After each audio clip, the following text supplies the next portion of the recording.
आपके साथ जो और लोग काम करने वाले वो आपसे परेशान, कहते हैं न रिश्वत लेता है न लेने देता है, न गड़बड़ी करता है न करने देता है, न हराम खाता है न खाने देता है। आज भी अगर किसी सरकारी नौकरी में किसी डिपार्टमेंट में कोई ऐसा अधिकारी हो कि जो न खुद हराम खाता हो न किसी को खाने देता हो, तो उसके जैसे पुलिस में ही कोई आ जाए, थाने में कोई इंस्पेक्टर, तो पुलिस वाले परेशान हो जाते हैं, सोचते हैं इसका या तो ट्रांसफर हो जाए या इस पर कोई इल्जाम लगा के सस्पेंड कराओ, तबादला कराओ, कुछ ना कुछ तो करो इसका। ऊपर से नीचे तक पूरा सिस्टम बना रहता है। कोई सिपाही भी बन जाए ना तो वो भी अपना 10, 20, 50, 100 जहां जितना मौका लग जाए बस। अजीजा ने गिरामी वकार जरा गौर फरमाइए, हजरत सिराजुद्दीन रहमतुल्लाह अलैह न रिश्वत लेते न लेने देते, न हराम खाते न खाने देते। आपके साथ काम करने वालों ने एक दिन आप पर इल्जाम लगा दिया, कहने लगे कि इन्होंने फ्रॉड किया है, इन्होंने घपला किया है, गड़बड़ी की है, माल की हेरा फेरी की है। इल्जाम लगा दिया गया, मुकदमा कर दिया गया। अल्लाह वाले के पास अदालत से नोटिस आ गया कि आप पर मुकदमा किया गया है। नोटिस आया तो अल्लाह वाले ने फरमाया ठीक है, अदालत तो अब जाना ही पड़ेगा।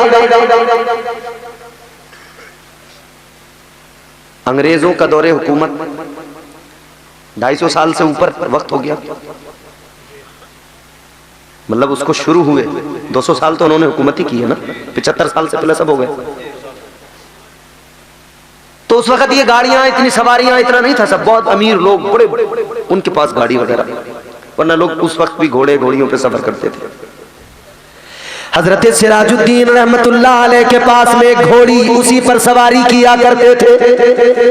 ऐ लोगों कहीं जाना हुआ करता तो उसी पर सवार होकर जाया करते, अपने काम काज के लिए जाते, दफ्तर के काम काज के लिए जाते, अपनी घोड़ी पे सवार होकर जाते। आज अदालत में जाना है, अदालत में जाने का वक्त आया है। हजरत सिराजुद्दीन रहमतुल्लाह अलैह अपनी घोड़ी पे सवार हो गए, घोड़ी पे सवार होकर अदालत में पहुंच गए। अल्लाह अकबर। अदालत के बाहर आपने घोड़ी को बांध दिया, अंदर अदालत में पहुंचे जज के सामने।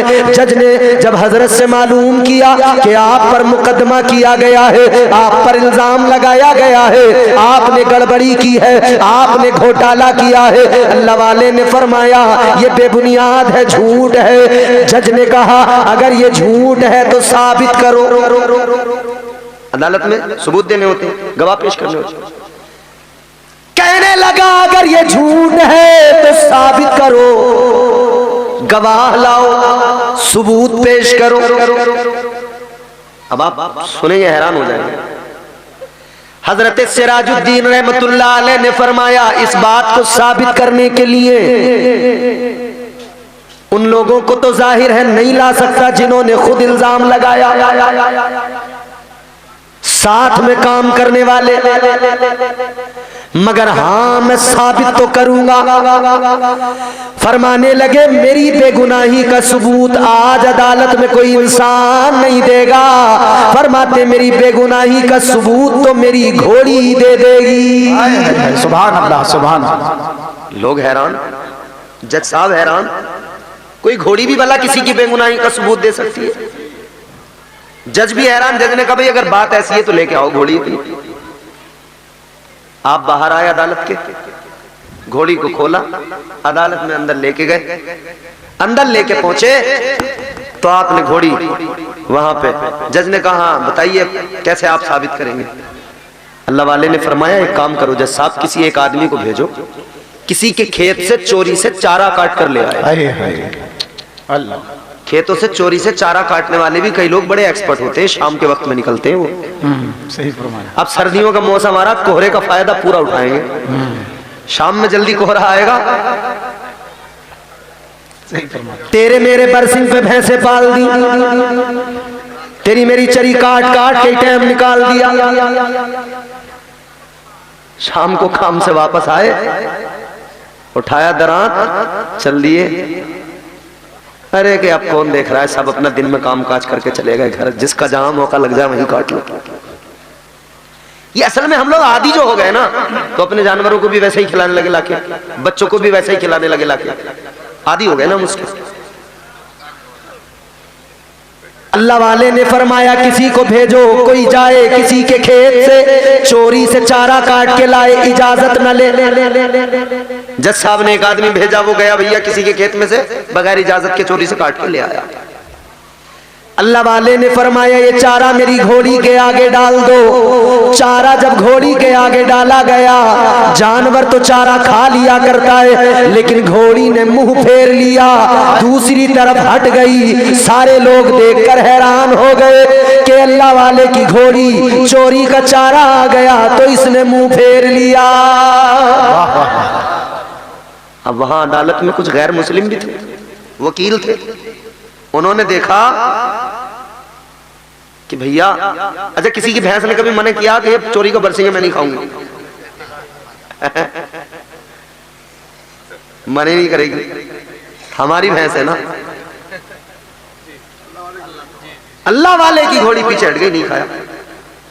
तो कुछ गैर मुस्लिम भी थे, उन्होंने कहा कहीं यार ऐसा ना हो ये अंग्रेज जज जो बैठा है कुर्सी पे ये इंप्रेस ना हो जाए, कहीं कलमा ना पढ़ ले, मुसलमान ना हो जाए। तो बोले कोई साजिश करो। तो वो जल्दी आगे बढ़े, कहने लगे जज साहब इसमें क्या कमाल है, ये अपनी घोड़ी का पेट भरा के लाए घर से, अच्छा इसलिए नहीं खा रही। बकरा ईद पे बकरा खरीदने गए हो कभी बाजार में, देखा तुमने बकरों को कितना पानी पिला के लाते हैं, तना हुआ होता है बकरा। अब बाजार में देख के लगता है क्या शानदार बकरा, और घर आते ही जब वो बार बार पेशाब, बार बार पेशाब, बार बार पेशाब, और जब उसकी हवा निकलती है तो पता लगता है अरे कि ये तो बहुत बड़ा धोखा हुआ यार। आदमी कितना बड़ा फ्रॉडिया हो गया। बकरीद के जानवर में भी, कुर्बानी के जानवर में भी मानता नहीं है, फ्रॉडिंग उसमें भी है। उसमें भी डंडे मार रहा है, उसमें भी डंडे मार रहा है, मानेगा नहीं। एक आदमी को तो मैंने जुम्मे के दिन मस्जिद में देखा, मैं हैरान हो गया, कानों पे हाथ रख लिए, वो आंखों पे हाथ रख लिए मैंने, मुझे शर्म आ गई। वो जुम्मे के दिन गोलक नहीं घूमती है मस्जिद में, उनने 50 का डाल के 90 निकाले। यार कमाल का टैलेंट है इसका। मस्जिद में आके भी 40 रुपए का 50 रुपए का फायदा ही कमा के लेके जा रहा, कितना बड़ा फ्रॉडिया होगा। कई मस्जिद के मुतवल्ली मार जाते हैं हाथ। सही फरमा रहे हैं। एक मुतवल्ली साहब ने पूछा कि मुतवल्ली साहब मस्जिद के पैसों में फर्क कैसे आ रहा है? अरे बोले मौलाना आ रहा होगा छोड़ो। अरे मैंने कहा नहीं, अल्लाह के घर के पैसे हैं, मस्जिद के पैसे। बोले मस्जिद किसकी है? मैंने कहा मस्जिद हमारी है। बोले मस्जिद भी हमारी, पैसे भी हमारे, कोई फर्क नहीं पड़ता मुझे, मस्जिद भी तो हमारी है। इतने बड़े फ्रॉडी हो गए। कहने लगे साहब ये खिला पिला के लाए हैं, पेट भरा के लाए हैं, खाएगी कैसे? तो अल्लाह के वली ने फरमाया बात तुम्हारी सही है। कोई भी आदमी सोच सकता है कि भाई ये खिला पिला के पेट भरा के लाए। अल्लाह वाले ने फरमाया जज साहब जरा एक काम करो, जिस खेत से ये चारा लाया गया है उसके मालिक को बुला लो। मालिक को बुलाया गया, खेत का मालिक आया। जज साहब ने जब उसे तलब किया वो आया। अल्लाह वाले ने उससे फरमाया देखो तुम्हारे खेत से चारा लाया गया, चोरी से लाया गया, तुम्हारी बगैर इजाजत लाया गया। अब तुम एक काम करो, या तो मुआफ कर दो या इसकी कीमत ले लो। उसने हालात देखे, मामलात समझे, उसने कहा तो बड़ा संगीन केस चल रहा। वो कहने लगा पैसे तो खैर क्या लूंगा, चलो मैंने मुआफ कर दिया, मैं भी आज देखना चाहता हूँ कि अदालत में क्या होने वाला है। इसने मुआफ किया। अल्लाह वाले ने फरमाया अब जरा चारा मेरी घोड़ी की तरफ करो। चारा उठाया ही था कि घोड़ी दूसरी तरफ से आगे आई और फौरन आकर चारे को खाने लगी। इधर ये चारा खा रही है, उधर वो जज देख रहा है, वकील देख रहे हैं। अल्लाह वाले ने फरमाया ऐ जज साहब, है वकीलों जरा देखो, जब मेरी घोड़ी हराम खाना पसंद नहीं करती तो सोचो क्या मैं हराम खा सकता हूँ? सुभान अल्लाह, क्या बात है भाई, सुभान अल्लाह। बहुत जब मेरी घोड़ी हराम नहीं खाती, सही बात है।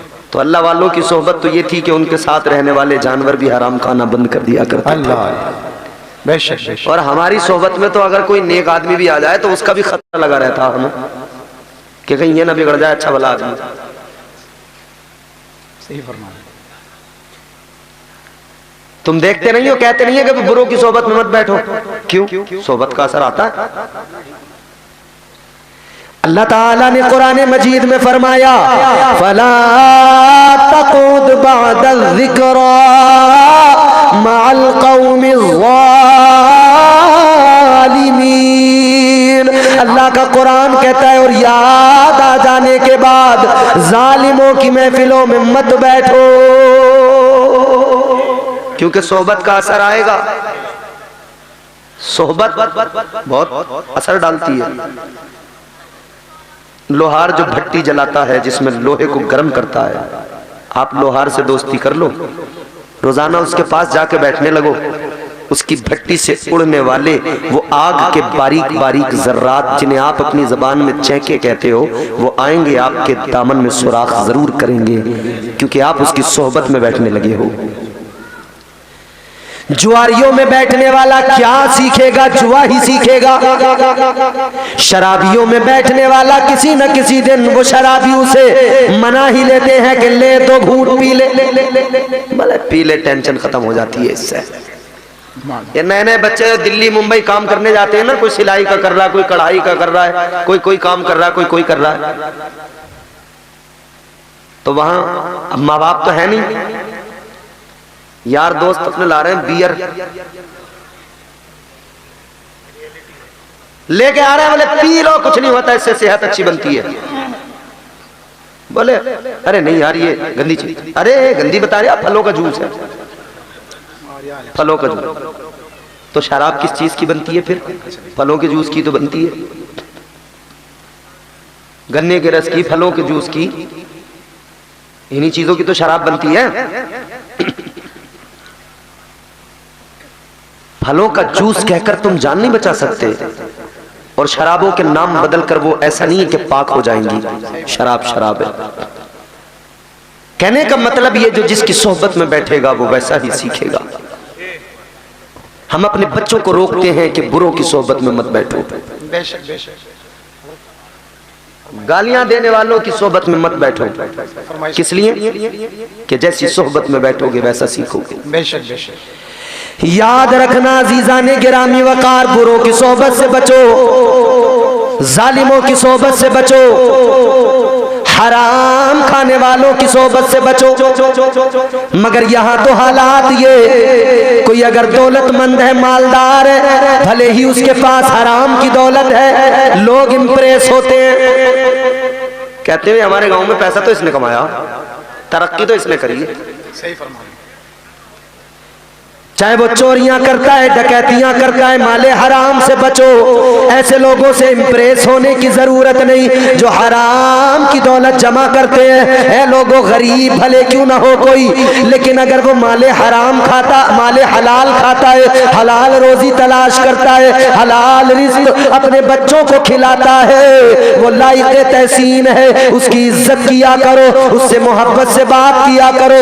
याद रखना ये जो आगे जमाना है बड़ा पुरफितन जमाना है, गरीब बनना या गरीबी में जिंदगी गुजारना तो बेहतर है। हराम के लुक़मों को अपने हल्क से न उतारना, क्योंकि मेरे आका ने ऐलान फरमाया, इमामुल अंबिया ने फरमाया, जब कोई बंदा माले हराम खाता है, जब हराम रोजी उसके हल्क से उतरती है, आका ने फरमाया 40 रोज तक न उसकी कोई दुआ कबूल होती है, न उसकी कोई इबादत कबूल होती है।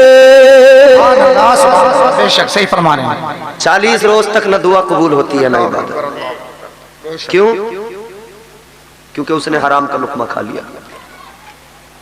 यहां रोज खा रहे हैं, जब तक हराम खाना नहीं छोड़ेंगे इबादतों में लुत्फ नहीं आएगा। सही फरमा।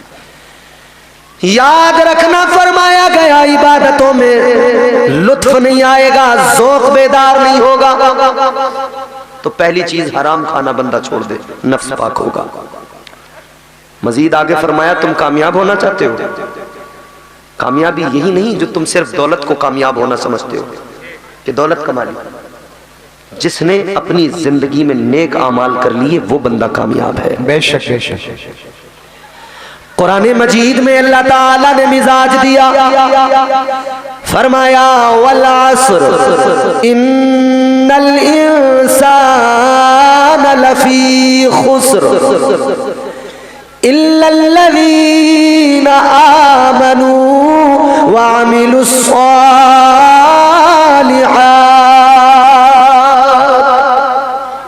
बोल दीजिए सुभान अल्लाह। अल्लाह का कुरान कहता है वल अस्र, ज़माने की कसम, इन्नल इंसान लफी खुस्र, बेशक इंसान घाटे में है। बेशक बेशक। इंसान घाटे में है। हमने तो अच्छा घर बनाया तो समझ लिया हम फायदे में, हमने तो अगर ठाकुर द्वारा में प्लॉट खरीद लिया तो सोच लिया हम फायदे में, काशीपुर में अगर मकान बना लिया तो सोचा बड़े फायदे में, गांव में जमीन लिखा ली सोच लिया बड़े फायदे में। और मेरे भाई, जमीनें लिखवाने का नाम फायदा होता तो कुरान कहता जिसने उम्दा मकान बनाए वो फायदे में है। कुरान तो कह रहा है इन्नल इंसान लफी खुस्र, बेशक इंसान घाटे में है। घाटे में बता रहा है कुरान। तुम समझते रहो कि साहब मैंने तो इतना पैसा कमा लिया, मैंने अच्छा मकान बना लिया और मैंने फिर साहब शादी कर ली फला जगह से, और फिर साहब इसका नाम फायदा नहीं। अल्लाह के कुरान ने कहा बेशक इंसान घाटे में है। तो अल्लाह की बारगाह में सवाल करे मौला फिर फायदे में कौन है? अच्छा मकान बनाने वाला, बिल्डिंग बनाने वाला, जमीन खरीदने वाला, प्लॉटिंग करने वाला, बड़े बड़े बिजनेस करने वाला अगर खसारे में है, नुकसान में है, तो फायदे में कौन? अब सुनो, अल्लाह ने कुरान में वही अगली आयत में जवाब दिया, फरमाया गया इल्लल्लज़ीना आमनू व अमिलुस सालिहात। अल्लाह ताला ने फरमाया फायदे में वो जो अल्लाह और उसके रसूल पर ईमान ले आया और जिसने नेक अमाल किए। जिसने नेक अमाल किए वो फायदे में। पहली चीज ईमान, दूसरी चीज नेक अमाल, यही फायदे का सौदा है।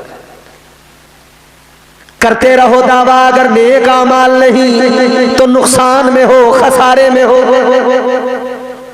और हमारी मौजूदा हालत, हमारे यहाँ लोगों के दिल पता नहीं कैसे हो गए, अजान मस्जिद में होती है और हमारा मोबाइल चल रहा होता है तो हमें एक बेचैनी होती है कि यार ये अजान कितनी देर में खत्म होगी। एक जमाना था कि अजान का वक्त हुआ तो घरों में उस टाइम टीवी होते थे, टीवी बंद, अजान का टाइम हो गया साहब। रमजान आया, टीवी को चादर में बांधा, लपेटा, स्लिप पे रख दिया ऊपर। जिस स्लिप पे कभी टीवी को बांध के रखा जाता था अब उस स्लिप के ऊपर मुसल्ले पड़े नजर आते हैं, क्योंकि उनकी घरों में जरूरत ही कोई नहीं। नमाजी जब कोई नहीं पढ़ रहा,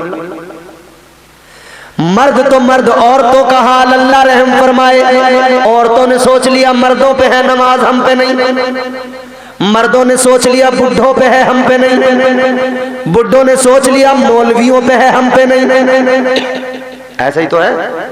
मस्जिदों में कौन मिलेगा? गिने चुने चंद बुजुर्ग और वो इमाम साहब अपने।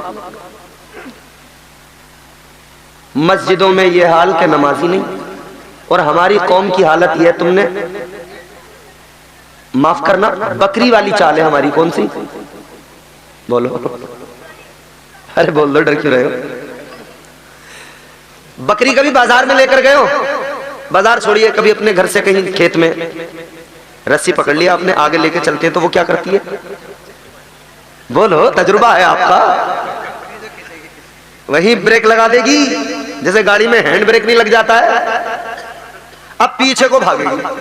अच्छा साहब, आप यूं करें कि वो जिस तरफ को जाना चाहती है पीछे को, जो उसने ब्रेक लगाए हैं वो पीछे को चल रही है, उसे उठाइए, उसकी डायरेक्शन चेंज कर दीजिए। अब उसका मुंह उस तरफ कर दो, अब उधर को लेके चलो, फिर किधर को चलेगी? यही हाल हमारी कौम है। इसे मस्जिद में को बुलाओ तो वहीं ब्रेक लगा देगा, पीछे कोई चलेगा, पीछे कोई चलेगा।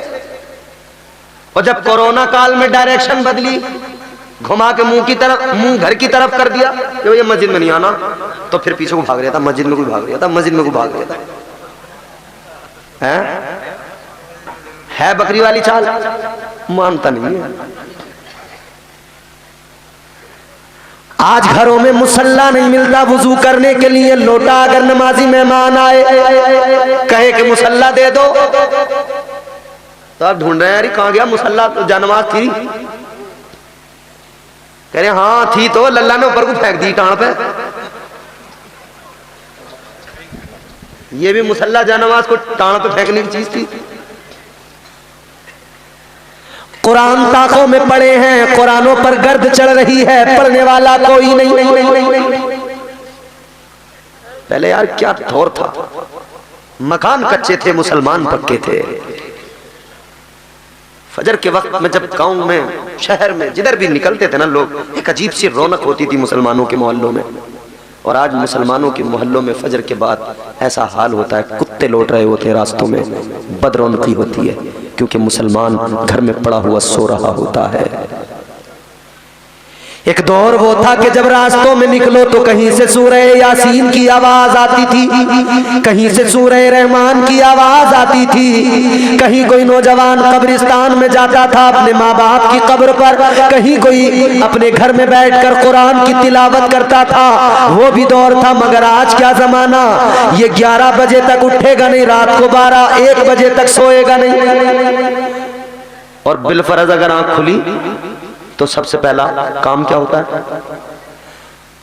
आंखें पूरी तरह से खुली नहीं है, चुंधिया रही हैं आंखें, थोड़ी थोड़ी खुल रही हैं, बाकी वो बंद हो रही हैं, गंदी हो रही हैं, चीपड़ लगे हुए आंखों में, ढीठ। समझ रहे हैं? तो पहला काम क्या करता है? तो बंद आंखों से हाथ से कोई चीज तलाश करता है सराहने पे। क्या तलाश करता है? अरे बड़े समझदार हो, तजुर्बा है। सबसे पहले उठाया मोबाइल, क्या देखने के लिए? रात जो व्हाट्सएप पे स्टेटस लगाया था, कितने लोगों ने देखा? रात जो रील डाली थी इंस्टाग्राम पर, कितने? और इंस्टाग्राम पर अल्लाह खैर फरमाए, मुझे आज ही मैं मुरादाबाद पहुंचा, जब मैं बंगाल में था तो मुरादाबाद में हमारे ताल्लुकात में एक जवान है, उन्होंने मुझे वीडियो दिखाई दो, एक कोई स्टोर करके रखी थी उन्होंने अपने पास। कह रहा है हजरत देखियो, तुम जवानों को कहते रहते हो नौजवान वीडियो देख रहे हैं इंस्टाग्राम पे, मोबाइल में वीडियो बना रहे हैं। कह रहा है ना बुड्ढों को देखियो तो बुढ़िया बुड्ढे, कई रंग के बुड्ढे दिखाए उसने, गानों पे नाच रहे हैं, रीले बना रहे हैं। सही फरमाया, ऐसा है। क्या जमाना आ गया, बुड्ढे भी रंगीले हो गए, बुढ़िया भी रंगीली हो गई। एक बुढ़िया के दांतों की बत्ती हिल रही है, मगर समझ रहे हो उस पे गाना गा के नाच रही है, लाल दुपट्टा। शर्म नहीं आती, गैरतें मर गई, कब्र में पैर लटके पड़े हैं, तू लाल दुपट्टा देख रही है, सफेद कफन याद कर ले बुढ़िया। एक दिन मौत आएगी, कब्र में जाना है, क्या उसके बारे में नहीं सोचा कब्र में क्या बनेगा? तो मुझे उसने कई दिखाए कि देखो ये देखो ये देखो ये देखो ये देखो। मैंने कहा यार अजीब बात है, अजीब जमाना है, अजीब बेहयाई है। अल्लाह ताला अपना करम फरमाए। गौर फरमाइए अजीजाने गिरामी वकार, इस दौर के अंदर समझ रहे हैं ये हालात है। तो उठा के देखा तो क्या देखा? स्टेटस। मैंने रात क्या लगाया था स्टेटस, कितने लोगों ने मेरा स्टेटस देखा? नौजवानों, आप सब पढ़े लिखे हो, एक बात बताओ, स्टेटस का माना क्या होता है? चैट जीपीटी पे सर्च करना, आप जेमिनी पे सर्च करना, आप गूगल पे सर्च करना, फिर देखना स्टेटस का माना क्या होता है। स्टेटस का माना होता है औकात। आप बाद में सर्च करके देख लेना, हैसियत, औकात। स्टेटस का मतलब है औकात। व्हाट्सएप जब बनाया गया था तो सिर्फ स्टेटस के पर्पस से ही बनाया गया था, मैसेजिंग बाद में लाई गई। असल इसका मकसद था कि मैं कोई काम कर रहा हूं, मैंने वो अपना स्टेटस लगा दिया कि मकसद सिर्फ इतना था कि लोग मुझे उस वक्त में कॉल ना करें, मैं उस वक्त में इस काम में मसरूफ हूं। लेकिन अब उसका स्टेटस अलग ही हो गया। सही फरमाया। अब स्टेटस मतलब अब हैसियत, अब लोग अपनी हैसियत बता रहे हैं, स्टेटस लगा के अपनी औकात बता रहे हैं। एक दिन किसी की शादी में महंगे कपड़े क्या पहन लिए, नाच गाना करके गानों पे रीलें बना बना कर डाल दी। शादी हुई मोहल्ले में, किसी की डीजे बजाया, नाचे खूब नाचे, तबीयत से डीजे बजा, फिर इन्होंने स्टेटस वो रील बना के स्टेटस पर लगा दी। स्टेटस लगाने वाले जरा अपने आप को पहचान ले, तू स्टेटस लगा के दुनिया को बता रहा ये मेरी औकात है। अब अगर तूने नाचते हुए स्टेटस लगाया तो दुनिया जान लेगी तेरी औकात क्या है, तू सिर्फ एक नचनिया है, इसके सिवा कुछ नहीं है। और अगर तूने स्टेटस लगाया नबी की नात पढ़ते हुए, स्टेटस लगाया कुरान की आयत पढ़ते हुए, तो दुनिया को पता लगेगा इसकी औकात ये है, इसकी हैसियत ये है कि ये मदीने वाले का गुलाम है। तो कौन सा स्टेटस हमारे लिए बेहतर है? कौन सी हैसियत हमारे लिए? हमारी हैसियत ये कि हम नबी के गुलाम हैं। बेशक हमारी हैसियत ये कि हम मुस्तफा जाने रहमत की उम्मत हैं। जरूरी है कि बंदा नेक अमाल करे, जरूरी है कि अपनी हैसियत को समझे बंदा नेक अमाल करे। अब असल में मैंने जो उन्वान छेड़ दिया, उस उन्वान के दरमियान वो फरमाइश में शामिल नहीं कर सकता, ये मेरी मजबूरी है। अगर कोई आपको अपनी फरमाइश ही करनी थी तो जलसे से पहले मुझे बता दिया जाता कि आपको ये बयान करना, मैं वही उन्वान छेड़ता और उसी पे इंशाल्लाह मुकम्मल गुफ्तगू करता। अब मेरी मजबूरी है, मैं अपने उन्वान के साथ में दगा नहीं कर सकता। मैं कह रहा हूं अल्लाह का कलाम है, रब का फरमान है, अपने नफ्स को पाक करो। नफ्स कैसे पाक होगा? अल्लाह वालों ने सारा निचोड़, सारी तालीम 3 जुमलों में समेट दी। वो 3 जुमले जिंदगी में अपने हमेशा याद रखना, पल्ले बांध लेना। 3 जुमलों में सारी तालीम सिमट गई, 3 जुमले हमेशा याद रख लेना। ये 3 जुमले जिंदगी भर काम आएंगे। ये अल्लाह वालों की जिंदगी के तजुर्बात, उनकी तालीमात का निचोड़ है। नफ्स को कैसे पाक करेंगे? फरमाया 3 काम करने जिंदगी में बस। एक काम तो ये करना है, फरमाया कम बोलो, कम बोलना। दूसरा कम सोना। तीसरा कम खाना। कम खाना, कम बोलना, कम सोना। कम खाना, कम बोलना, कम सोना। 3 बातें बहुत इंपॉर्टेंट है। बंदा ज्यादा बोलेगा तो झूठ सच बोलेगा, चुगलियां करेगा, गीबतें करेगा। अपने अल्फाज को तोलो तो बहुत अच्छा हो, फिर बहुत सोच के बोलो तो बहुत अच्छा हो। ज्यादा बोलोगे, चुगली, गीबत, झूठ, आदमी ज्यादा बोलेगा तो फिर तो दुनिया भर की करेगा। पहली चीज कम बोलना। आगे बढ़े, कम खाना। ज्यादा खाने वाला भी जिस्मानी तौर पर भी परेशान। बारात में ज्यादा खा लिया, डॉक्टर के पास पहुंच गया, डॉक्टर साहब बहुत मामला खराब है, दवाई दो। क्या खाया था कि अभी दावत थी, आज फला फला चीज थी, कई आइटम थे, मार दी मैंने। तो ज्यादा खाने वाला परेशान। अच्छा, ज्यादा खा के मस्जिद में चले गए नमाज पढ़ने, तो फिर सांस, अल्लाह अकबर, अल्हम्दुलिल्लाह रब्बिल आलमीन करता है ना आदमी, तो इबादत का ज़ौक़ खत्म, इबादत का लुत्फ खत्म। कम खाएगा, इबादत में ज़ौक़ पैदा होगा, इबादत का लुत्फ आएगा। कम सोना। कम सोना। जिंदगी बड़ी मुख्तसर है, इसे यूं ही सोने में न गंवा दिया जाए, बल्कि अपने जिस्म में चुस्ती पैदा करें, फुर्ती पैदा करें।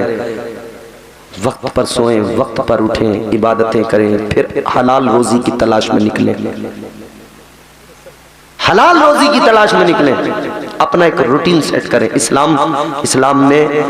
इस्लाम ने अपने मानने वालों को एक बेहतर जिंदगी, एक बेहतर कायदा, एक बेहतर करीना दिया। तुझे सोना कब है, तुझे उठना कब है, तुझे जागना कैसे है, तू सोता है तो जान ले, जब तुझे नींद आती है इसे नींद न समझना।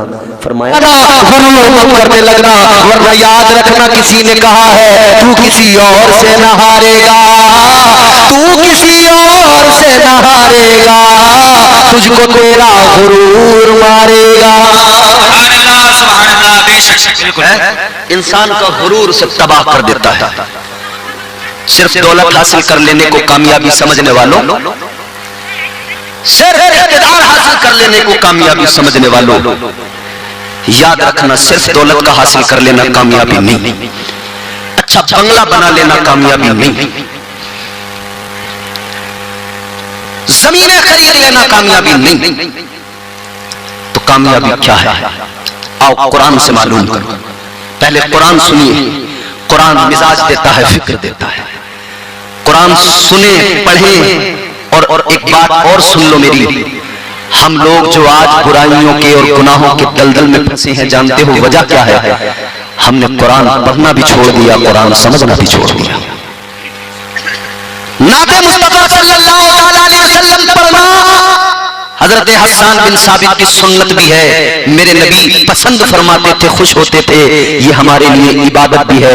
मगर याद रखना सिर्फ नात पर झूम कर आप अपने आप को कामिल मोमिन नहीं बना सकते। हाँ यकीनन नात ईमान को तक़वियत देती है, हाँ यकीनन नात मुस्तफा से रूहों को ताज़गी मिलती है। मगर इतना जरूर याद रखना अल्लाह का कलाम वो है जो ज़ाब्ता हयात अता करता है, अल्लाह का कुरान वो है जो जिंदगी जीने का सलीका अता करता है। अगर आप कुरान को छोड़ रहे हैं, कुरान को पढ़ना बंद कर रहे हैं, तो याद रखना न घर में खैर बरकत आएगी और न जिंदगी में सुकून आएगा, न आराम आएगा, न जिंदगी खुशगवार बन पाएगी। अगर खुद को खुशगवार जिंदगी देना चाहते हो, अगर अपनी जिंदगी को संवारना चाहते हो, तो याद रहे कुरान से कभी दूर न होना, कुरान की हमेशा तिलावत करते रहना।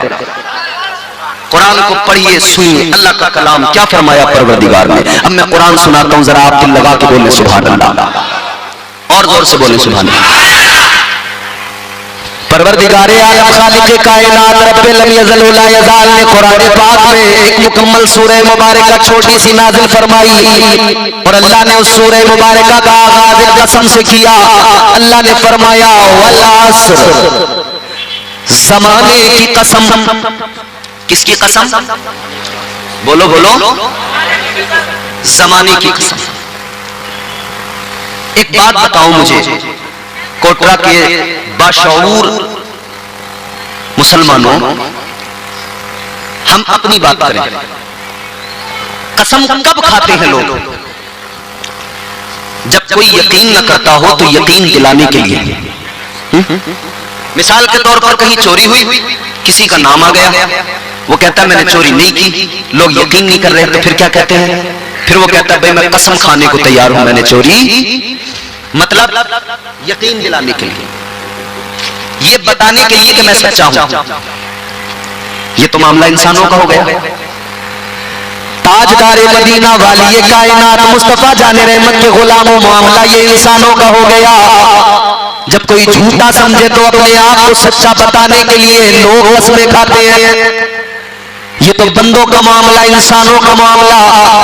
मगर अजीजा ने गिरामी उल कद्र परवरदिगार खालिक़े कायनात तुम्हारा मेरा खुदा परवरदिगार सच्चा, और इतना सच्चा, इतना सच्चा कि उससे बढ़कर कोई सच्चा नहीं। उसका एक एक हर्फ सच्चा, एक एक लफ्ज सच्चा, एक एक लफ्ज में सदाकत है। कुरान अल्लाह ने अता किया, सदाकत पर मबनी है, सच्चा कलाम है। अजीजा ने गिरामी उल कद्र, अब अल्लाह की बारगाह में आलम रुया में अगर सवाल किया जाए, ऐ मेरे मौला, ऐ मेरे परवरदिगार खालिक़े कायनात, तू तो सबसे बढ़कर सच्चा, तूने लोगों को सच्चा बनाया, ऐ अल्लाह सच की तकलीफ तूने फरमाई, तो मेरे मौला ये कुरान में जो जगह जगह तूने कसमें उठाई, या अल्लाह इन कसमों का क्या वजह है, क्या रीजन है, क्या सबब है? आओ जरा कुरान की तफसीर करने वाले हमारे बड़े बड़े अल्लाह फिर बड़े बड़े उलमा मुफस्सिरीन फरमाते हैं कि परवरदिगार जब किसी चीज की कसम उठाता है, अल्लाह जब किसी चीज की कसम को याद करता है, कई वजह हुआ करती है। फरमाया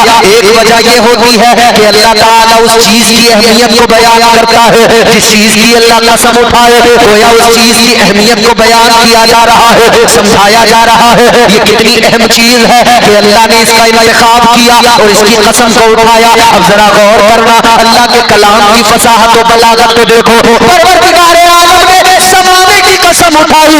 अब यहाँ पर सवाल ये पैदा होता है, अल्लाह ने जमाने की कसम याद की, ये कौन सा जमाना है जिसकी कसम अल्लाह ने याद की? ये कौन सा जमाना है जिसकी कसम अल्लाह ने उठाई? तो मेरे अजीजों, एक बात याद रखना, यूं तो सारे जमाने मेरे हुजूर के हैं, यूं तो सारे जमाने तो महबूबे खुदा के हैं, मगर वो जमाना जिस जमाने के अंदर जाहिरी इंसानी बशरी लिबास में मेरे आका दुनिया में तशरीफ लाए और मेरे मुस्तफा ने जाहिरी अपनी 63 साल जिंदगी गुजारी, वो जमाना कि जब मेरे आका जाहिरी हयात के साथ मक्के की गलियों में चलते थे, वो जमाना जब मेरे मुस्तफा ताइफ की वादी में पत्थर खा रहे थे, वो जमाना जब मेरे आका दीन की तबलीग कर रहे थे, वो जमाना जब अबू जहल अबू लहब अतबा उतैबा शैबा जैसे बदबख्त मेरे आका को सता रहे थे, वो जमाना जब मेरे आका अपने वतन को छोड़ मक्का को छोड़ मदीना जा रहे थे, वो जमाना जब मेरे आका मदीने में मस्जिद नबवी बना रहे थे, वो जमाना जब मेरे आका के दाएं बाएं आगे पीछे सहाबा का झुर्म उठा, वो जमाना जब मेरे आका के पसीने की खुशबू से गलियां मुअत्तर हो रही थी, वो जमाना जब मेरे आका की खुशबुएं कायनात में फैल रही थी, वो जमाना जब मेरे आका की तबलीग कायनात में पहुंच रही थी, वो जमाना जिस जमाने में मेरे आका ने ऐलान किया खैरुल कुरून करनी, आका ने फरमाया सबसे बेहतर जमाना मेरा जमाना है। आका ने ऐलान किया सबसे बेहतर जमाना किसका? इसीलिए तो हम कहते हैं हर जमाना मेरे हुजूर का है। वो जमाना तो पता लगा कि सबसे अफजल जमाना सबसे बेहतर जमाना कौन सा? मेरे नबी का। तो मुफस्सिरीन बयान फरमाते हैं अल्लाह ताला ने जिस जमाने की कसम को याद किया वो कोई और जमाना नहीं, वो मेरे हुजूर का जमाना है, वो मेरे हुजूर का। अच्छा, दूसरी वजह अहमियत, एक अहमियत तो ये बयान हो गई कि ये हुजूर का जमाना है, और दूसरी अहमियत ये कि बंदों जमाना किसे कहते हैं? अब आइए जरा डिक्शनरी की तरफ। जमाना कहते हैं वक्त को। किसको? वक्त को कहते हैं ना।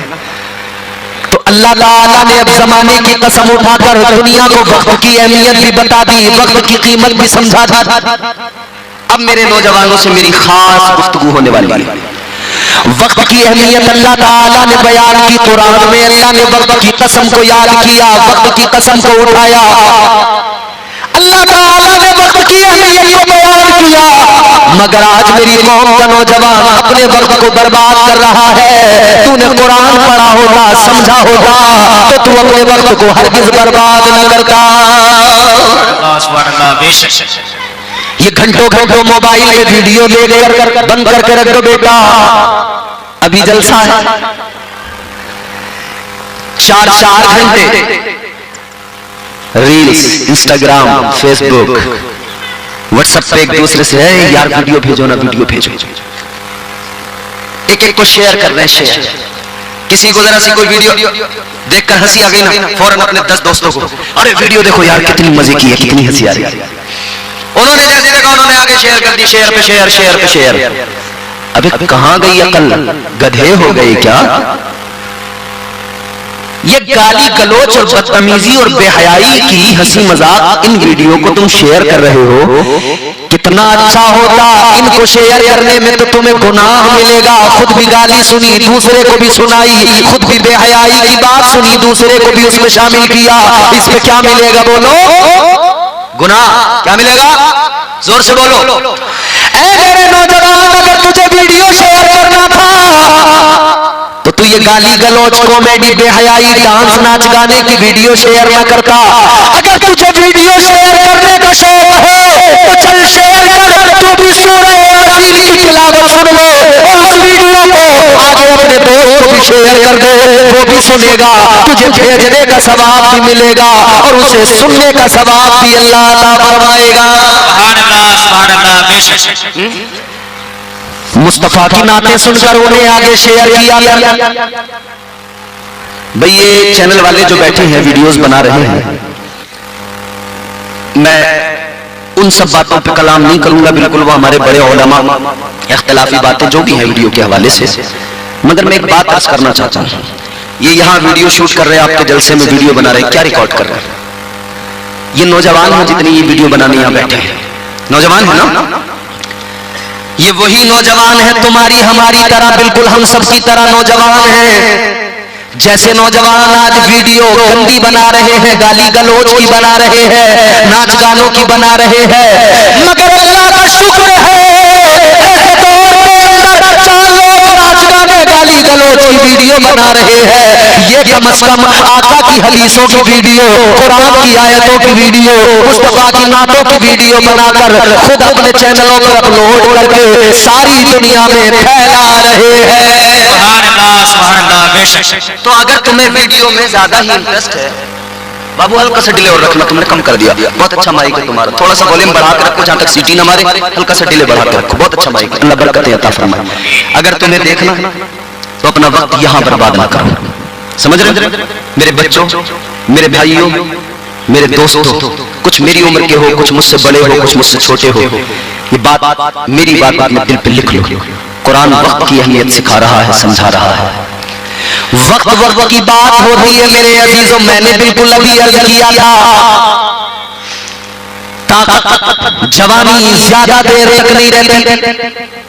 अल्लाह ने दी है जिंदगी, ताकत दी है, जवानी दी है, ताकत पे नहीं कराना, ताकत ज्यादा देर तक नहीं रहती, जवानी पे नहीं कराना, जवानी ज्यादा देर तक नहीं रहती, आखिर एक दिन कमर झुक जाएगी, आखिर एक दिन बुढ़ापा आ जाएगा। आज अकड़ के चलने वाले याद रखना, कल तेरे जब जिस्म के अंदर की ताकत कम होगी, फिर तू भी लड़खड़ाता नजर आएगा, फिर तू भी ऐसे ही कमजोर हालत में चलता फिरता नजर आएगा। अपने हुस्न पे इतराने वाले याद रखना, आज ये जो चेहरे के अंदर चमक है, आज ये जो गालों के तेरे खाल, ये जो चिल्ले बिल्कुल टाइट है, मेरी बहनों तुम भी गौर से सुन लो, ये मेकअपों के चक्कर में आकर अपने चेहरे बर्बाद न करो। याद रखना, मेकअप की जगह वुजू किया करो, बार बार वुजू किया करो, 5 वक्त की नमाजों के लिए वुजू किया करो। कोई क्रीम इतना काम नहीं करती जितना वुजू करने से चेहरे पे चमक आती है। याद रखना, कोई पाउडर इतना कमाल नहीं रखता जितना कमाल वुजू का पानी रखता है, इससे चेहरे चमक जाया करते हैं और कुरान की तिलावत से चेहरों को चमक आ जाती है। इसीलिए तो हम कहते हैं हो जाएगा चेहरा नूरानी और दिल में चमक आ जाएगी, हो जाएगा चेहरा नूरानी और दिल में चमक आ जाएगी। तुम रोज कलामे पाक पढ़ो, सांसों में महक आ जाएगी।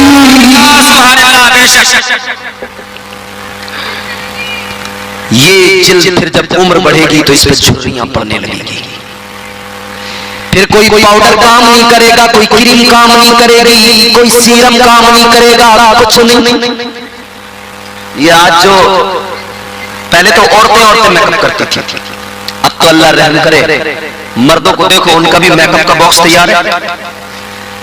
औरत अगर फेयर लवली लगा रही है तो लड़के हमारे फेयर एंड हैंडसम लगा रहे हैं, इन्हें भी हैंडसम बनना है। रगड़ रगड़ के गाल सुरख कर लिए, फेयर एंड हैंडसम। और हमारी माँ बहनों का तो पूरा इतना बड़ा बॉक्स है, उसमें कई किस्म के पैंट हैं, कई किस्म के ब्रश हैं, झाड़ू समझते हैं, डब्बा खुला, एक बड़ी झाड़ू, काम चल रहा है। पहले बड़ी वाली चारों तरफ पूरा, उसके बाद में फिर एक छोटी झाड़ू, उसको लिया, फिर उससे क्लोजअप, आईलाइनर और न जाने क्या क्या, फिर लिपस्टिक, ये वो सितम्बाला, नकली पलकें, ये लंबी लंबी पलकें। आदमी कंफ्यूज है, बीवी तैयार हुई तो शोहर पहचान नहीं पा रहा। बच्चे ने मां को जब मेकअप में देखा, एक वीडियो आई ऐसी एक सोशल मीडिया पर, अल्लाह रहम करे, मां ने जब मेकअप करवाया ना पार्लर में, बच्चा माँ को देख के भाग रहा है, माँ कह रही आजा मैं तेरी माँ हूं, बच्चा भाग रहा है, कह रहे नहीं तू मेरी माँ नहीं है। क्या अजीब बात, बिल्कुल पूरा सा तैयार हो गया जी, क्या से क्या बना दिया समझ में नहीं आ रहा। इतनी लंबी लंबी नकली पलकें लगा दी, फिर पहन लिया बुर्का। अब बुर्के में सिर्फ पलके दिखाई दे रही है, इतनी लंबी, और आईलाइनर लगा हुआ दिखाई दे रहा है, बिल्कुल आंखें लग रही हैं। आदमी ने देखा, लड़के ने देखा, अरे आंखें बड़ी खतरनाक, अल्लाह रहम फरमाए। ये आंखें देख देख के पीछे चल पड़ा, आंखें देख के पीछे पीछे पीछे पीछे पीछे पीछे। इसे पता नहीं है अभी कि चेहरा कैसा होगा, हुस्न कैसा होगा, बस ने आंखों से अंदाजा आ जाता। अगर हम अपनी माँ बहनों से कहें कि आंखें छुपाया करो, बुर्के में दिखाया ना करो, तो ये कहती है मौलाना दिल का पर्दा है, आंखों का पर्दा नहीं है। मगर ये भूल जाती हैं दिल तो पर्दे में ही है।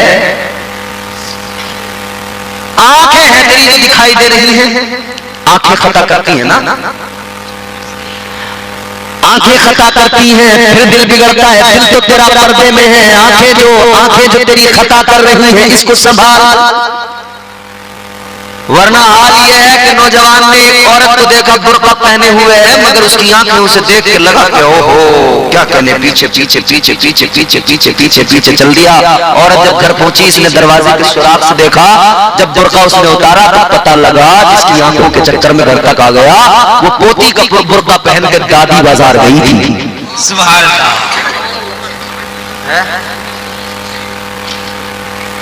क्या जमाना आ गया, संजीदगी खतरे में है, खुदनुमाई का चलन है, सादगी खतरे में है, सर छुपाती फिर रही है आबरू इस दौर में, या इलाही कर मदद पाकीज़गी खतरे में है।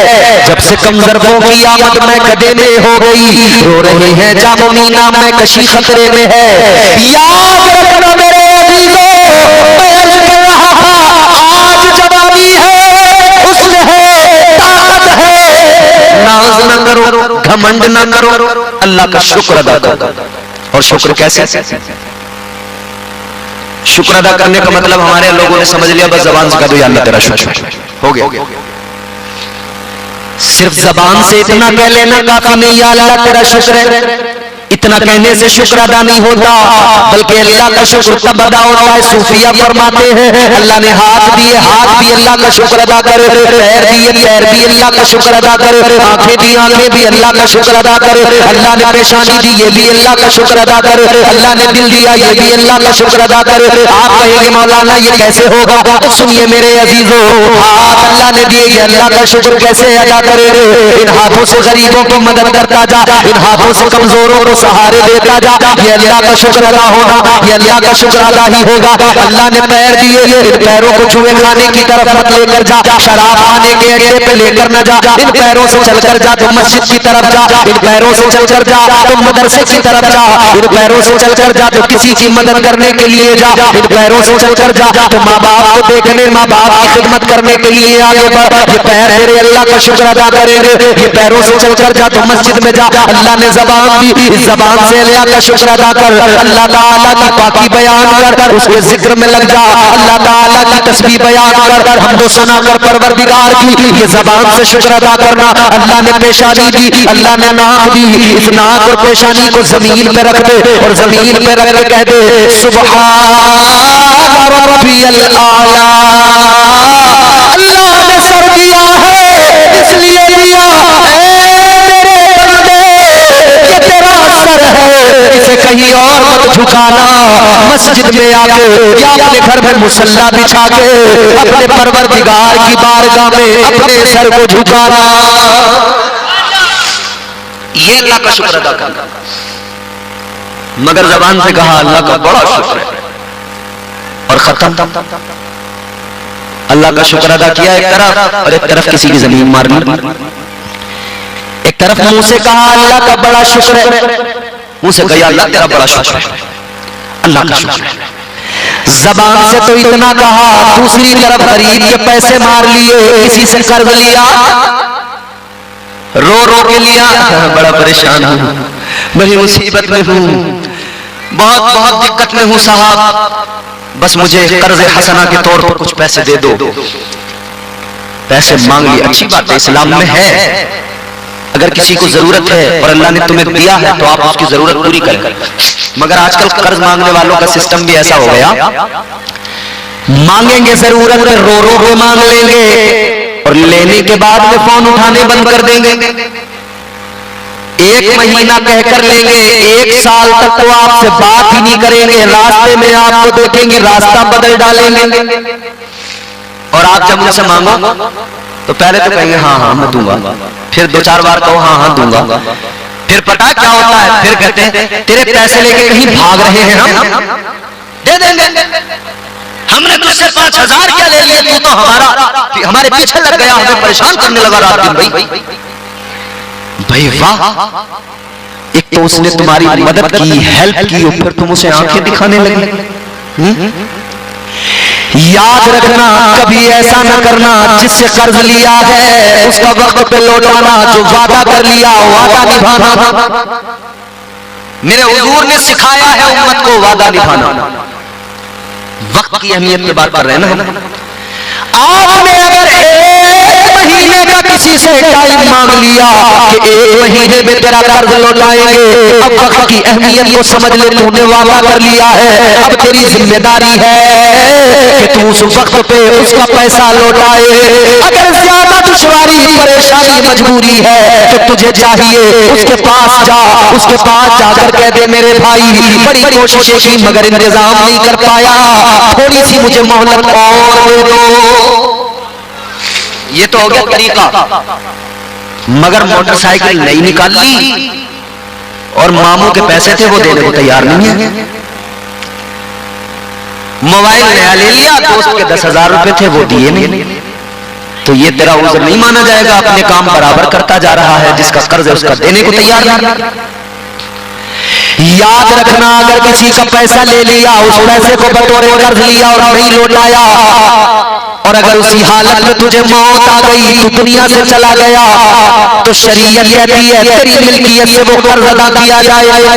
अगर तूने अपनी मिल्कियत नहीं छोड़ी, तेरी औलादे उस कर्ज को अदा करे, वरना तुझे कब्र में हिसाब देना पड़ेगा, हश्र में अल्लाह की अदालत में हिसाब देना पड़ेगा। याद रखना अज़ीज़ाने गिरामियुल क़द्र, आज अपने आप की इस्लाह कर लो। कर्ज ले लेकर मरने से बेहतर है दुनिया में निपटा के जाओ, क्योंकि उधर संभाला नहीं जाएगा। यही तो वजह है। याद रखना, अगर किसी ने किसी का 1 रुपया मार लिया, कितना गौर से सुन लेना, खूब गौर से। फरमाया गया अगर किसी का 1 रुपया मार लिया तो कल मैदाने क़यामत में 1 रुपये के बदले 700 बाजमात अदा की गई नमाजें 1 रुपये के बदले में उसे देनी पड़ेगी। और नमाजें पूरी जिंदगी की बैठेगी कितनी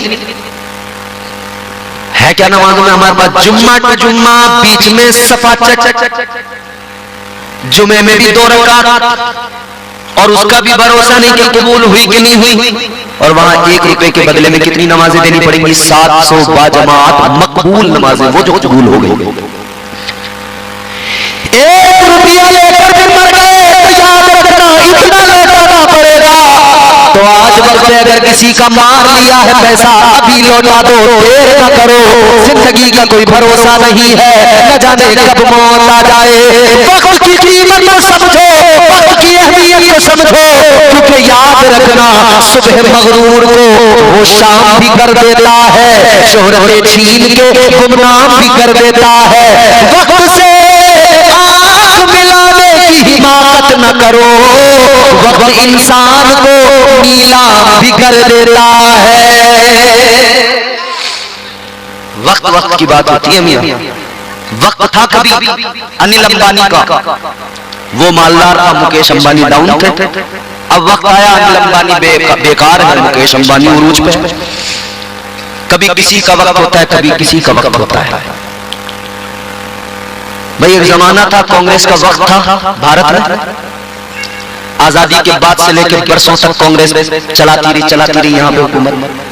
अब वक्त बदल गया, वक्त ने लड़ाई ली, कांग्रेस इतनी टूट गई कि आज संभाला नहीं जा रहा कांग्रेस को। सारी पार्टियां मिलकर एकजुट होकर कोशिश कर रही है कि किसी सूरत से सरकार बना ले सेंट्रल में, मगर वक्त आज बीजेपी की फेवर में है, तो वक्त है, बदल जाता है तो फिर बड़ी तकलीफ होती है। याद रखना, जिसने वक्त की कदर न की, वक्त रहते अपने आप को सही नहीं किया। अब यहाँ पर दुनियादार लोग आपको समझाएंगे आज वक्त है, अपना मुस्तकबिल अच्छा कर लो, आज वक्त है अपना फ्यूचर सेट कर लो। लोग बताएंगे आज वक्त है बंगला बना लो, आज वक्त है पैसा कमा लो, आज वक्त है दौलत कमा लो, आज वक्त है जमीनें खरीद लो, आज वक्त है मकान बना लो। मगर मेरे अजीजों, अल्लाह ताला और उसके प्यारे रसूल ने पैगाम ये है, मालो दौलत नहीं, मालो दौलत का कोई भरोसा नहीं होता है, आनी जानी है। याद रखना ये मुख्तसर सी जिंदगी है, आज वक्त है अपनी कब्र को बेहतर बना लो, आज वक्त है अपनी आखिरत को बेहतर बना लो, आज वक्त है जन्नत में जाने की तैयारी कर लो, आज वक्त है अपने आप को अल्लाह की अदालत में पेश करते हुए इस लायक बना लो कि अल्लाह की बारगाह में जब अल्लाह की अदालत में जाओ तो परवरदिगार तुमको देखे, अल्लाह की अदालत में खड़े हो, अल्लाह भी राजी हो और रब के महबूब भी हमसे राजी हो जाए। वक्त की अहमियत, कल जो बम बारूद गिरा रहे थे, आज उन्हें वक्त की अहमियत समझ में आएगी, और अगर अब नहीं आएगी तो थोड़े दिन और बाद आएगी, लेकिन यकीनन जरूर समझ में आएगी। तो जल्दी से बात को खत्म करते हैं, वक्त भी काफी हो गया होगा ना, 1:45, बहुत टाइम हो गया। आखिरी बातें सुने मेरी, मैंने क्या समझाया इतनी देर से आपको? वक्त की अहमियत, अल्लाह से हमेशा डरो, आज वक्त है आखिरत बेहतर करो, आज वक्त है। जो उड़ रहे थे लोग, जो दुनिया की तबाही देखकर हंसते थे ना, आज वो तबाही के नजारे देख रहे हैं। फेल हो गई मशीनें, फेल हो गई टेक्नोलॉजी, वो समझ रहे थे हम बड़े कामयाब हैं, वो समझ रहे थे हम बड़े तरक्की याफ्ता लोग, मगर मेरे अजीजों कुरान सुनो, अल्लाह का कुरान क्या कहता है? परवरदिगार ने फरमाया वल अस्र इन्नल इंसान लफी खुस्र। अल्लाह का कुरान कहता है बेशक इंसान घाटे में है। किसमें है? घाटे में, खसारे में, नुकसान में। इतना पैसा कमा के घाटे में, इतनी दौलत कमा के घाटे में, इतना माल जमा करके घाटे में, बंगला बना के घाटे में, बिजनेस करके घाटे में, दौलत जमा करके घाटे में। कुरान ने तो कह दिया ना घाटे में है इंसान, तो फिर कुरान से ही मालूम करो अल्लाह के कलाम तू बता, बिजनेस करके इंसान घाटे में, बंगला बना के इंसान घाटे में, बड़ी इमारतें खड़ी करके इंसान घाटे में, सारी दुनिया पर अपनी मकबूलियत शोहरत पर परचम लहरा कर इंसान घाटे में। तो कुरान तू बता फायदे में कब है, मुनाफे में कब है? अल्लाह के कलाम ने कहा इल्लल्लज़ीना आमनू व अमिलुस्सालिहात। अल्लाह ताला का कलाम कहता है पहला फायदेमंद आदमी वो जो अल्लाह और उसके रसूल पर ईमान ले आया। ऐ दुनिया वाले बंगले बना लो, इमारतें बना लो, कुरान कहता है अगर सीने में ईमान नहीं तो याद रखना तुम कामयाब नहीं, तुम फायदे में नहीं, घाटे में हो। अगर दिल के अंदर आका की अज़मत नहीं, घाटे में हो। अगर दिल के अंदर मुस्तफा का प्यार नहीं, घाटे में हो। इसीलिए मेरे आला हजरत कहते हैं ताजदारे अहले सुन्नत ने फरमाया या रसूल अल्लाह चमक तुझसे पाते हैं सब पाने वाले, मेरा दिल भी चमका दे चमकाने वाले, बरसता नहीं लेकर अब्रे रहमत बदों पर भी बरसा दे बरसाने वाले। याद रखना अल्लाह और उसके रसूल पर और गैर की चीजों पर, फरिश्तों पर ईमान लाना, तकदीर पर, क़यामत पर ईमान लाना बेहद जरूरी, तभी आदमी फायदे में है, वरना नुकसान। ईमान नहीं तो कोई फायदे में हो सकता है? बोलो, ईमान के बगैर कोई फायदे में नहीं, सब नुकसान में ईमान के बगैर। जिसके सीने में ईमान है, जिसके सीने में आका का प्यार है, वो फायदे में। अल्लाह ताला ने हर तरह से दुनिया को बता दिया कि जब तक तुम्हारे दिलों में मेरी और मेरे हबीब की मोहब्बत नहीं होगी, तुम्हारे सीनों में ईमान नहीं होगा, तो याद रखना तुम फायदेमंद इंसान नहीं बन सकते, हमेशा घाटे में रहोगे। अजमत वाले नबी की मोहब्बत, इज्जत वाले नबी की मोहब्बत, आला मनसब वाले नबी की मोहब्बत दिल के अंदर बसाओ। मेरे इमाम ने इसीलिए तो मेरे आका की शान बयान करते हुए कहा, मेरे इमाम फरमाते हैं सबसे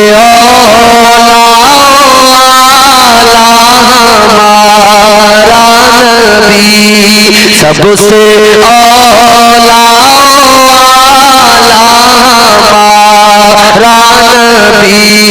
सबसे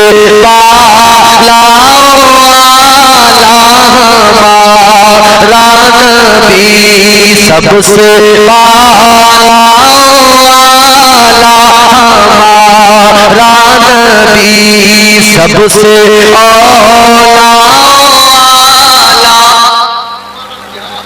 आखिरी वक्त है और इख्तिताम है गुफ्तगू का, मकबूलियत की घड़ियां हैं।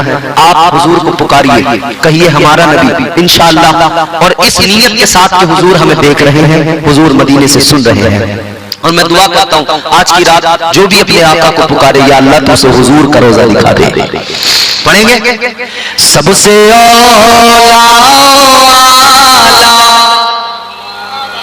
शर्माने की जरूरत है, पीछे जो बैठे मेरे भाई पढ़ो, आगे आगे थोड़ा सा आवाज से आवाज मिलेगी, आगे आ जाओ, जल्दी खत्म कर रहे हैं, जल्दी करीब होकर बैठ के मिल के जरा एक बार अपने आका को पुकार लो रात के इस हिस्से में, रात की आखिरी घड़ियों में दिल लगा के जोर से मेरे साथ मिलके पढ़े सबसे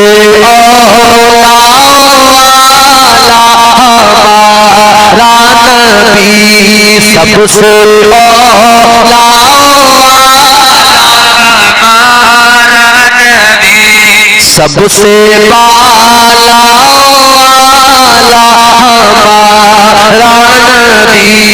सबसे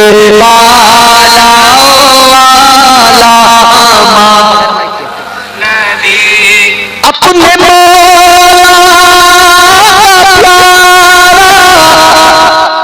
हमारा नबी,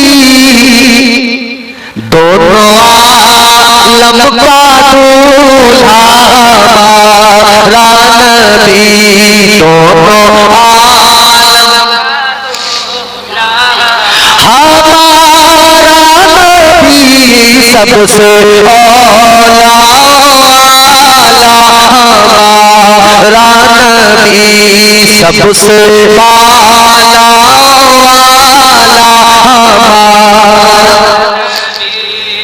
मुल्क कौनैन में अंबिया ताजदार, मुल्क कौनैन में अंबिया ताजदार, मुल्क कौनैन में अंबिया ताजदार, ताजदारों हमारा नबी, ताजदारों हमारा नबी, सबसे औला हमारा नबी, सबसे आला हमारा। और मेरे आला हज़रत क्या फरमाते हैं, हाय हाय हाय, मेरे आला हज़रत की फिक्र देखे कितनी बुलंद फिक्र है। अल्लाह कौन देता है देने को चाहिए, कौन देता है देने को चाहिए, कौन देता है देने को चाहिए, कौन देता है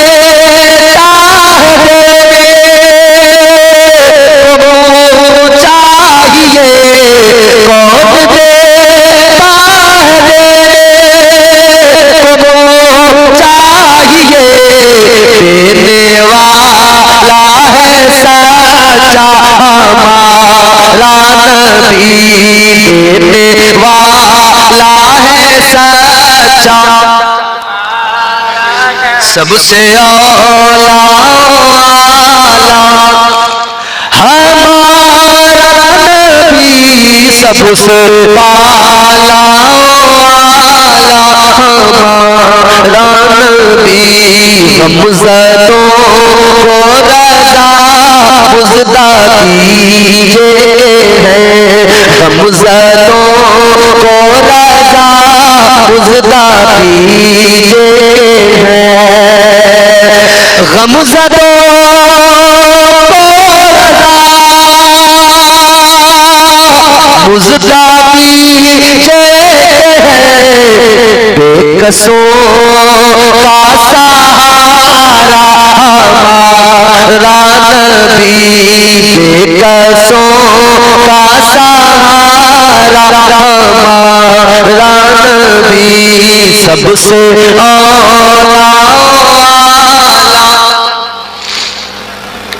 एक बार तो जोर से पढ़ दो, जोर से दिल लगा के पढ़ दो ना, सबसे औला, सबसे बाला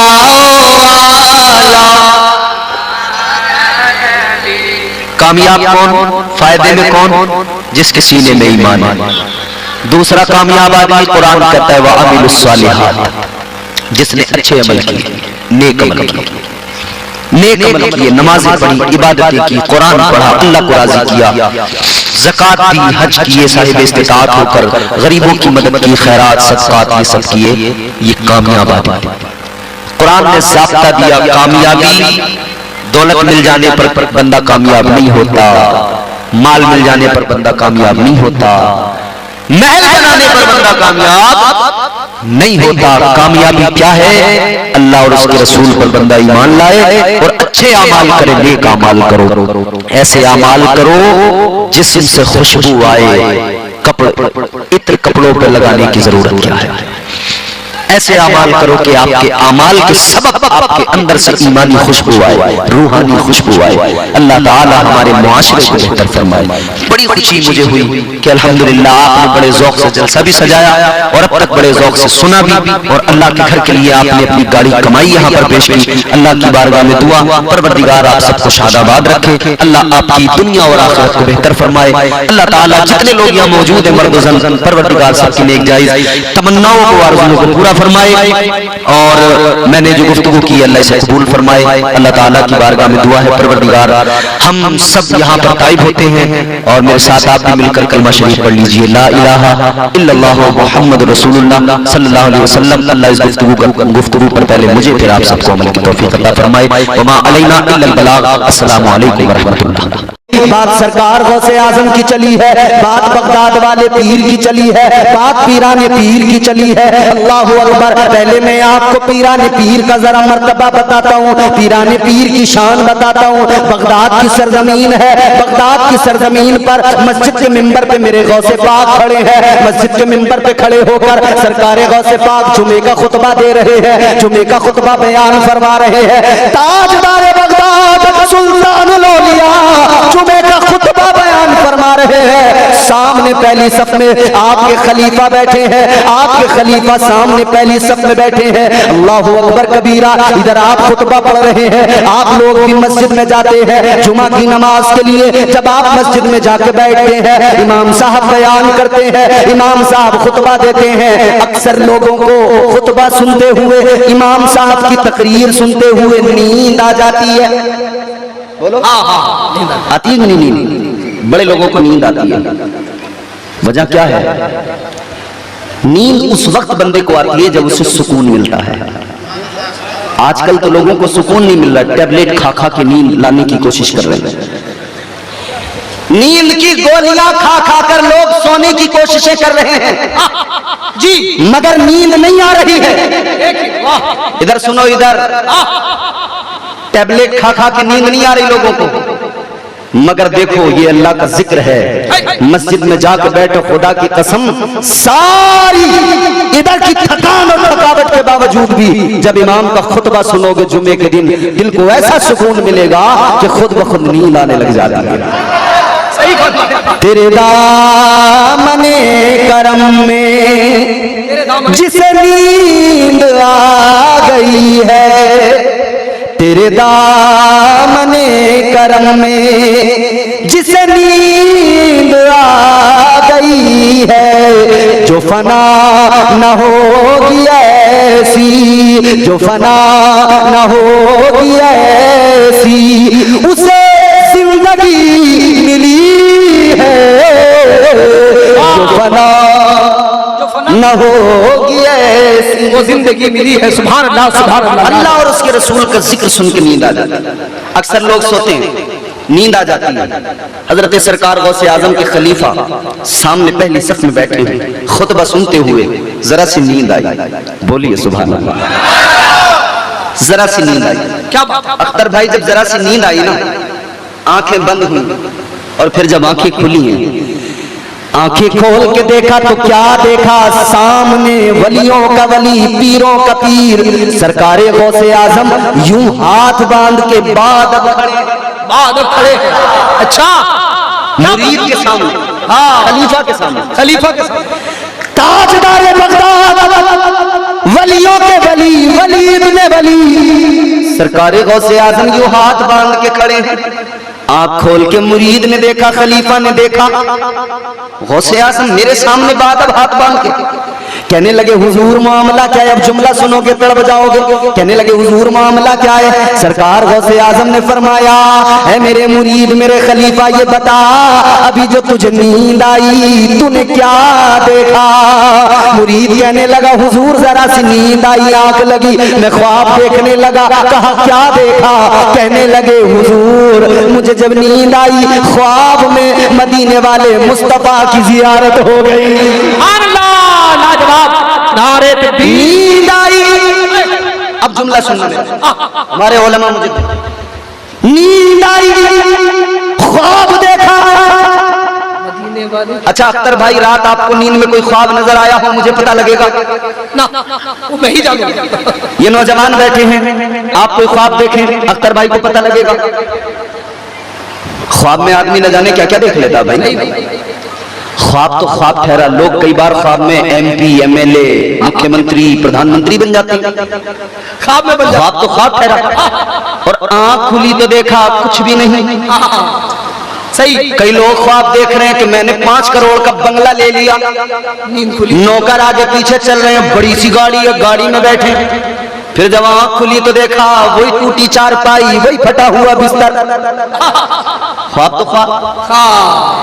कोई ख्वाब देखे दूसरे को क्या पता इसने क्या देखा, मगर इधर मुरीद ने कहा हुजूर मैंने ख्वाब देखा, ख्वाब में मदीने वाले मुस्तफा तशरीफ ले आए। मेरे गौस ने फरमाया अब तो समझ ले मैं तेरी वजह से नहीं अपने आका की वजह से हाथ बांध के खड़ा था। ख्वाब गुलाम का, मुरीद का, लेकिन गौसे आजम हाथ बांध के खड़े हैं। मुरीद ने कहा हुजूर आपको कैसे पता? फरमाने लगे मुरीद तूने तो मेरे आका को ख्वाब में देखा, सुन ले जो तूने ख्वाब में देखा वो अब्दुल कादिर ने जागती आंखों से देख लिया। अल्लाह, नारे तकबीर, नारे रिसालत, शाने गौसे आजम, फैजाने गौसे आजम। ये मेरे गौस की जात है, तो फिर हम इसीलिए तो कहते हैं आप निराले शान निराली, गौसे आजम जीलानी। पीछे वाले भी बोल सकते हैं सुभान अल्लाह। अगर गौसे आजम सरकार से मोहब्बत है तो फिर हाथ उठा के कहिए सुभान अल्लाह। एक बात याद रखना, मेरे गौसे आजम सरकार फरमाते हैं कि मैं सारी दुनिया को इस तरह देखता हूं जैसे हाथ पे, हथेली पे राई का दाना रखा हो, इस तरह से मैं सारी दुनिया को देखता हूं। गौसे आजम फरमाते हैं जहां से भी, जिस जगह से भी मेरा मुरीद मुझे पुकारता है, मैं अपने गुलाम की आवाज को भी सुनता हूं, उसकी मदद को भी पहुंच जाता हूं। आप निराले शान निराली, गौसे आजम जीलानी। आप निराले शान निराली, गौसे आजम जीलानी। आप निराले शान निराली,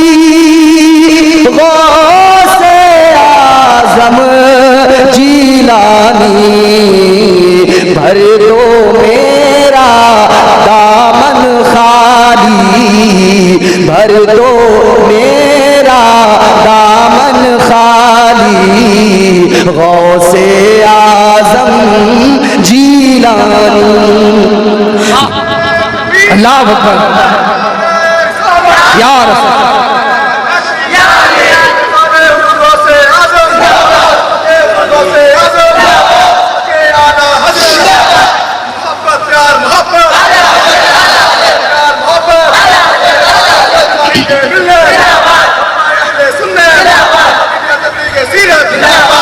भर दो मेरा दामन खाली।